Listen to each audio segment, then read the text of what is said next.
Yo soy dominicano. Tú no tienes nombre, porque ni tú ni tus padres merecen tenerlo. En nombre de la Santísima, Augustísima e Indivisible Trinidad de Dios Omnipotente, juro y prometo por mi honor y mi conciencia, en manos de nuestro... ¿Qué derecho hacéis tan detestables guerras a estas gentes que están en sus tierras mansas y pacíficas? No es tiempo de retroceder ni de vacilaciones. ¡Viva la República Dominicana! En el siglo XIX, un joven intelectual dominicano de apenas 25 años de edad tuvo un brillante pensamiento, que la mejor manera de educar a su pueblo era por medio de la cultura y el entretenimiento. Su nombre fue Juan Pablo Duarte, fundador de la famosa Sociedad La Trinitaria y también La Dramática. En su recorrido por Europa, especialmente España, Duarte comprobó el efecto concientizador que la cultura y el arte tenían sobre una sociedad. Así, junto con sus compañeros trinitarios, pusieron manos a la obra, presentando dramas teatrales que sirvieran como instrumento de concientización patriótica. Esas obras teatrales de la Dramática fueron todo un éxito, siempre a casa llena. El público aplaudió entusiasta todas las expresiones de los actores que apelaban al patriotismo. Yo soy dominicano, respondió el joven sin vacilar. El capitán del buque español miró con cierta desconfianza al joven rubio de ojos azules, consciente de que, según su pasaporte, se trataba de un ciudadano haitiano. Sin ocultar el desprecio en el tono de su voz, el capitán le respondió: Tú no tienes nombre, porque ni tú ni tus padres merecen tenerlo, porque cobardes y serviles inclinan la cabeza bajo el yugo de sus esclavos. Avergonzado, luego de palabras tan hirientes, el joven bajó su cabeza, se quedó pensativo y no habló más. El viento frío procedente de la costa norteamericana le provocó un escalofrío. Años más tarde, el joven le contó a su hermana Rosa Duarte sobre ese incidente y le confesó que desde ese momento juré en mi corazón probarle al mundo entero que no solo tenemos un nombre propio, dominicanos, sino que nosotros éramos dignos de llevarlo. Juan Pablo Duarte y Diez nació el 26 de enero de 1813 en la ciudad de Santo Domingo. Sus primeros años transcurrieron en tiempos de la llamada España Boba, 1809-1821, y su temprana adolescencia bajo la dominación haitiana, que duró 22 años. En el lapso 1829-1832 tuvo la oportunidad de viajar a Europa en viaje de estudio, pues desde 1823 los haitianos habían clausurado la universidad en Santo Domingo. Según su hermana y biógrafa Rosa Duarte, fue al inicio de este viaje cuando Duarte tuvo un incidente con el capitán español del barco en que viajaba. Para esa época, Duarte ya tenía conocimiento de los movimientos independentistas que entre 1804 y 1825 habían ocurrido en la isla de Santo Domingo y en la América hispana. Pero tal como él mismo le confesó a su hermana Rosa, fue el incidente ocurrido en el barco que terminó convenciéndolo del impostergable deber que tenía de luchar por la liberación del pueblo dominicano. Paralelamente, el impacto que tuvieron a nivel continental la Revolución Norteamericana, la Revolución Francesa y los movimientos secesionistas de Latinoamérica marcaron el fin del antiguo régimen, de las monarquías absolutistas y el inicio de un nuevo sistema político, la democracia. Duarte llegó a Europa en una época de extraordinarias transformaciones sociales, particularmente en España, que entre 1815 y 1848 fue sacudida por incesantes conflictos políticos. En el viejo continente tuvo la oportunidad de modelar definitivamente sus convicciones políticas nacionalistas y su proyecto independentista.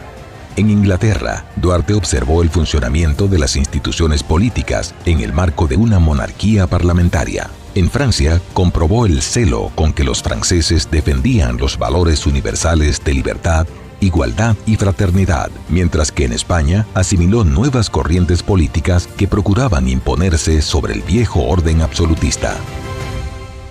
Al cabo de varios años, en 1832, Duarte retornó a Santo Domingo y encontró a su pueblo prácticamente en las mismas condiciones en que lo había dejado años atrás. Pero esta vez era un Duarte más maduro, plenamente convencido de la necesidad de promover la separación definitiva de las comunidades dominicana y haitiana. Su máxima aspiración era que cada pueblo se desarrollara libremente y a plenitud en un marco de mutuo respeto en el espacio insular que compartían desde hacía muchos años.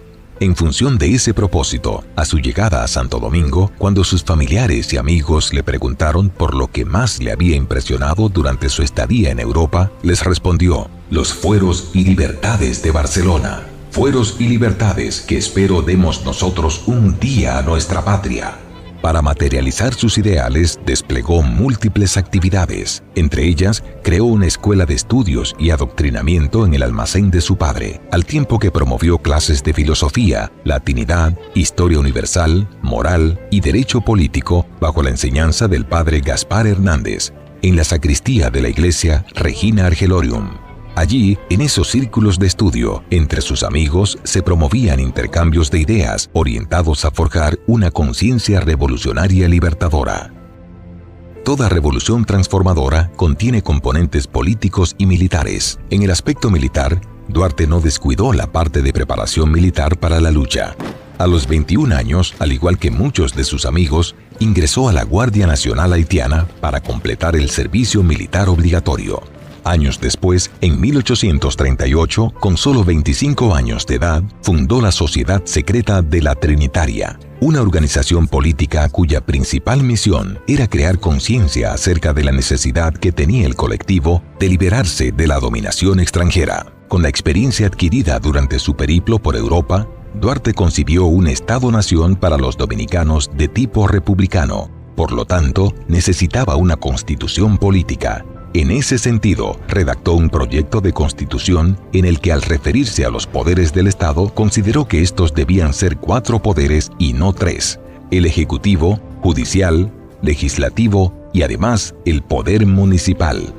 Esta concepción duartiana sobre la importancia del poder municipal pone de manifiesto la influencia que recibió de la Constitución de Cádiz, que convirtió a España en una monarquía constitucional. Es importante destacar que en el proyecto de constitución duartiano, por desgracia inconcluso, sobresalen claramente definidos varios conceptos clave de su corpus doctrinal, tales como los conceptos de nación, pueblo, soberanía nacional, independencia nacional y dominación extranjera. Para Duarte, la independencia nacional era la fuente y garantía de las libertades patrias, la ley suprema del pueblo dominicano. La nación dominicana, según él, era la reunión de todos los dominicanos, y que el pueblo dominicano debía ser siempre libre e independiente de toda dominación extranjera, y jamás patrimonio de familia ni de persona alguna propia, y mucho menos extraña. Su credo político liberal no concebía compromisos de ninguna especie, ni admitía intromisiones de poderes extranjeros, salvo que se tratara de diáfanas relaciones entre estados soberanos. Tampoco consentía que a cambio de alguna ayuda se dieran una sola pulgada del territorio nacional, porque ello constituía un indeseable precedente para la ulterior ocupación de la isla completa. En 1843, tanto Duarte como los trinitarios se unieron al movimiento reformista haitiano, cuyo propósito era derrocar la dictadura de Jean-Pierre Boyer. Tras esa alianza táctica, los trinitarios esperaban que, dado el carácter liberal de los reformistas haitianos, un gobierno más abierto y progresista estaría dispuesto a respaldar el proyecto independentista de los dominicanos, toda vez que la independencia haitiana se había inspirado en los principios ya universales de libertad, igualdad y fraternidad. Pero el nuevo presidente haitiano, Charles Gerard, no estuvo nada dispuesto a considerar la idea de una separación por parte de los dominicanos, razón por la que ordenó perseguir a todos los que, bajo la orientación de Duarte, propugnaban la independencia definitiva del pueblo dominicano. En vista de la nueva política de represión y persecución desatada por los haitianos, una noche de principios de agosto de 1843, Duarte, Pedro Alejandrino Pina y Juan Isidro Pérez se vieron obligados a abandonar la isla con destino a Curazao primero y luego hacia Caracas. Sus demás compañeros tuvieron que refugiarse en diferentes lugares de la ciudad y en otras comarcas de la parte española. Durante la ausencia de Duarte, el sueño libertario del Partido Trinitario se hizo realidad el 27 de febrero de 1844, cuando sus compañeros declararon la independencia y proclamaron un Estado-nación independiente con el nombre de República Dominicana. Pero no fueron los liberales quienes asumieron la responsabilidad de dirigir los destinos nacionales, sino más bien sus principales adversarios políticos, que fueron los conservadores. No obstante, Duarte regresó al país a mediados de marzo de 1844, y al cabo de varios meses de guerra contra Haití y de pugnas intestinas, los conservadores derrotaron a los liberales trinitarios. Como consecuencia de esos conflictos, tanto Duarte, Sánchez, Mella, como otros importantes dirigentes del grupo liberal, en el mes de septiembre fueron deportados del país a perpetuidad. Al año siguiente, tanto la madre de Duarte como sus hijas fueron también expatriadas. Desde entonces, la familia Duarte Díez vivió en el exilio para siempre. 20 años después, en 1864, Duarte regresó a Santo Domingo, aunque por breve tiempo, cuando el pueblo dominicano se hallaba enfrascado en la Guerra de la Restauración frente a España, país al que había sido anexionada la República 3 años antes, en 1861. Aunque el fundador de la República ofreció incorporarse a la guerra restauradora, los nuevos gobernantes dominicanos estimaron que sus servicios serían mucho más útiles en Venezuela, en donde podía gestionar apoyo político y financiero en favor de la causa dominicana. Duarte aceptó la encomienda del gobierno dominicano y regresó a Caracas, esta vez en misión diplomática ante el gobierno de Venezuela. Permaneció en sus funciones por espacio de 1 año, hasta que presentó renuncia a su cargo diplomático a raíz de los confusos incidentes ocurridos en el país que culminaron con el asesinato del presidente José Antonio Salcedo. Jamás regresó a la República Dominicana. Su deceso se produjo en Caracas el 15 de julio de 1876. Posteriormente, en 1884, sus restos mortales fueron trasladados a Santo Domingo y depositados en la Capilla de los Inmortales de la Catedral Primada de América. En 1944, con motivo del centenario de la independencia, sus restos, junto con los de Francisco del Rosario Sánchez y Ramón Matías Mella, fueron llevados a la Puerta del Conde, entonces declarada Altar de la Patria.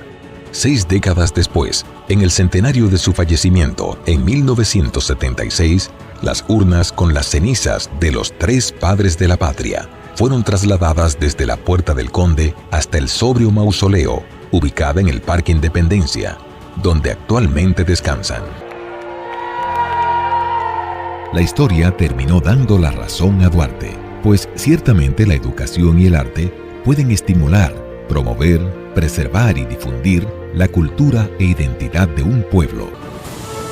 Pese a que su vida y proyectos políticos experimentaron muchas vicisitudes, al final, Duarte le demostró al mundo que no solo tenemos un nombre propio, dominicanos, sino que somos dignos de llevarlo, preservarlo y defenderlo. Gracias al abnegado patriotismo de Juan Pablo Duarte, el apóstol y principal ideólogo de la Revolución de 1844, los dominicanos disfrutamos de una República Dominicana libre e independiente, al amparo del lema sacrosanto de Dios, patria y libertad. ¡Salve, Padre de la Patria!